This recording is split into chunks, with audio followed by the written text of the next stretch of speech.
زمانہ قدیم میں ایک ریاست پر ایک بادشاہ حکمرانی کرتا تھا۔ وہ بادشاہ ایک اچھا اور نیک دل انسان تھا مگر زیادہ عقلمند نہ تھا۔ اسی لیے اسے ہمیشہ ہوشیار اور سمجھدار لوگوں کی تلاش رہتی تھی تاکہ اس کی رعایا خوشحال ہو، ملک ترقی کرے اور دشمن اس کے تابع ہو جائیں۔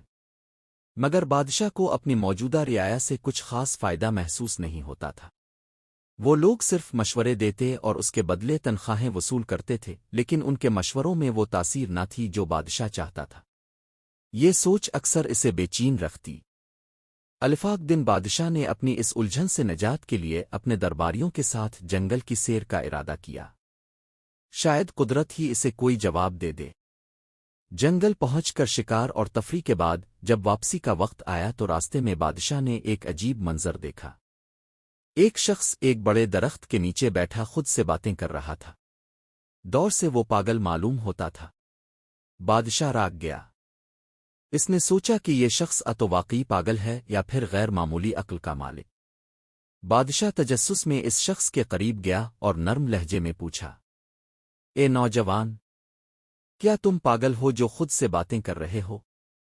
وہ شخص مسکرا کر بولا، پاگل تم ہو اور تمہاری ساری رعایا۔ میں تو بالکل ٹھیک ہوں۔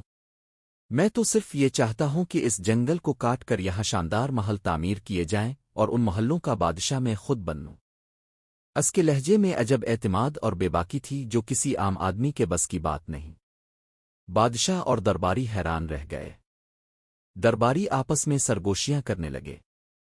کسی کو خوف تھا کہ اگر یہ شخص بادشاہ کا قریبی مشیر بن گیا تو ہم سب کی حیثیت ختم ہو جائے گی۔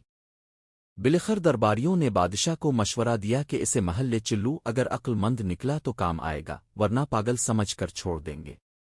بادشاہ نے یہی کیا اور اسے محل لے آیا۔ راستے میں وہ شخص بھاگنے لگا مگر پکڑا گیا۔ جب محل پہنچے تو لوگوں کی بھیڑ خوشی سے نعرے لگا رہی تھی۔ معلوم ہوا کہ جس راستے سے بادشاہ شکار پر گیا تھا وہاں دشمن گھات لگائے بیٹھا تھا۔ بادشاہ کا راستہ بدلنا ہی اس کی جان بچا گیا۔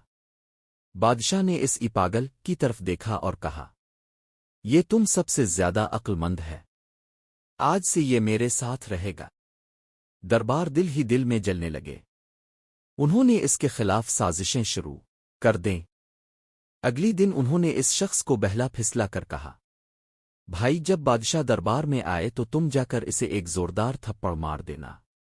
یہی دربار کی رسم ہے۔ وہ بھولا شخص مان گیا۔ جب بادشاہ تخت پر بیٹھا تو اس نے جا کر واقعی بادشاہ کی گردن پر زوردار تھپڑ مارا۔ بادشاہ کا تاج زمین پر گر گیا اور اس کے نیچے سے ایک زہریلا بچھو نکلا۔ بادشاہ شکر گزار ہو گیا اور بولا، اگر یہ مجھے تھپڑ نہ مارتا تو آج میں مر جاتا۔ پھر اس کے لیے شاندار دعوت ہوئی اور ایک محل انعام میں دیا گیا۔ درباری مزید جلنے لگے۔ کچے دن بعد انہوں نے ایک اور چال چلی۔ بولی، کل جب بادشاہ تخت پر بیٹھنے لگے تو تم پیچھے سے کرسی کھینچ لینا، تمہیں آدھی بادشاہت ملے گی۔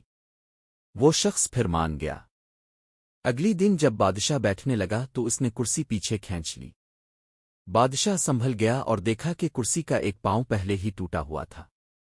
وہ مسکرایا، اسے گلے لگایا اور کہا، اگر یہ نہ ہوتا تو میں گر کر زخمی ہو جاتا۔ یہ میرا محافظ ہے۔ پھر اسے فوج کا جنرل بنا دیا گیا۔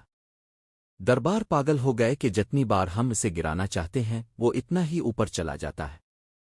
آخر انہوں نے ایک خطرناک سازش رچی۔ دشمن بادشاہ سے خفیہ معاہدہ کیا کہ وہ حملہ کرے گا اور وہ اندر سے مدد کریں گے، بس یہ پاگل جنرل مارا جانا چاہیے۔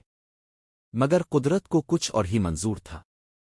جب دونوں لشکر آمنے سامنے آئے تو اچانک ایک خونخوار شیر دشمن بادشاہ پر حملہ آور ہوا۔ پاگل نے فوراً تلوار کھینچی، شیر سے لڑا اور دشمن بادشاہ کی جان بچا لی۔ دشمن بادشاہ نے اعلان کیا، میں اس بہادر انسان سے جنگ نہیں کروں گا۔ اس نے میری جان بچائی ہے۔ وہ دونوں ریاستوں میں صلح ہو گئی۔ اخرکار بادشاہ نے اپنی بیٹی کا نکاح اسی پاگل اسے کر دیا۔ دربار جل کر راکھ ہو گئے۔ مگر ان میں ایک بزرگ وزیر نے کہا، دوستو، جسے اللہ عزت دیتا ہے اسے کوئی ذلیل نہیں کر سکتا۔ اگر تم اسے مار دو گے اس کی عزت اور بڑھ جائے گی۔ اللہ کی رضا پر راضی ہو جاؤ۔ وہ وقت گزرتا گیا، پاگل وہ اپنی نیک نیتی کے ساتھ زندہ رہا پھر وفات پا گیا، مگر اس کی کہانی لوگوں کے دلوں میں زندہ رہ گئی۔